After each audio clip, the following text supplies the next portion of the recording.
Soul. Are we together? Yes. Now I want to show you how our generation puts this order. Hello?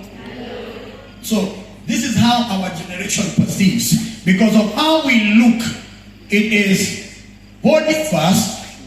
The spirit, the soul is always in the middle. The soul is always in the middle. And then you have your spirit.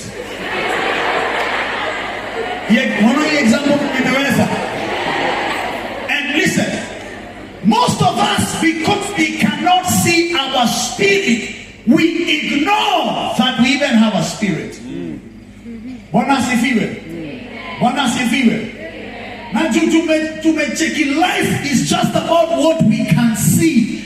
Tumefika time when you say don't care about their actions because they don't think that there are repercussions. Think all I see and get is what I have. Oh yes. That's why our generation yetu wanaweza do vitu za ufala kwa sababu kuna repercussions hazijawagonga kwa akili.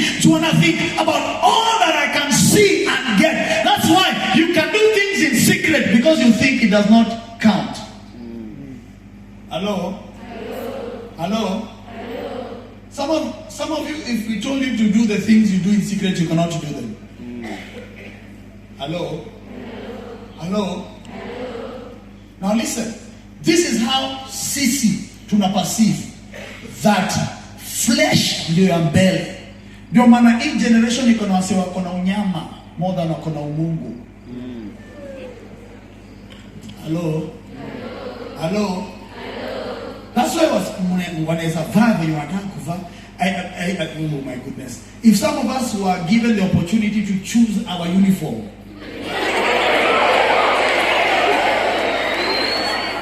Bwana asifiwe. In fact, already uko in uniform, lakini unataka skirt fulani. Tell your neighbor, usikwe huyo uko na unyama. Are we together? Now listen. Let's just come back here. Come back here. Now listen. If you're writing down, you can write this down for the purpose of you understanding. Your spirit gives you God's consciousness. Tell me about your spirit. Gives you God's consciousness. Gives you God's consciousness. What does that mean? It means your spirit is the part of you that connects with God. Bwana asifiwe. That's why some of us need time ya worship. Lakini uko church but hauko. Hello? Some of us need time ya worship. And let me even give an example of some of us when to go home. It's time ya worship but unachunga bolgam kwa church kama wewe ni mbuzi. Bwana asifiwe. Hello? Thank you. Some of us, why? Because the part of you that ought to connect with God is dead. And because that part is dead, there is no connection between your spirit and God's spirit. Why? Because you are dead. Hello? Some of you think the Walking Dead is just series. Some of you are actually the Walking Dead. Because the part of you that ought to connect with God is dead.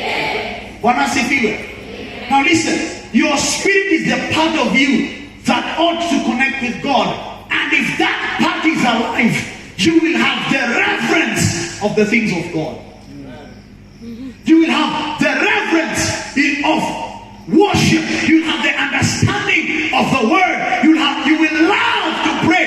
The reason why my generation does not love to pray is because it is work.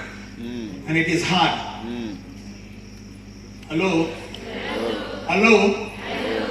Why? Because their spirit is dead. So your spirit is the part of you that ought to connect with God. That's why when you come to church and your spirit is alert, it senses the presence of God and it keeps you alert. That's why I wasn't a church to those, because kuna part yako your time in a receive. Jiko awake. Sure. Hello.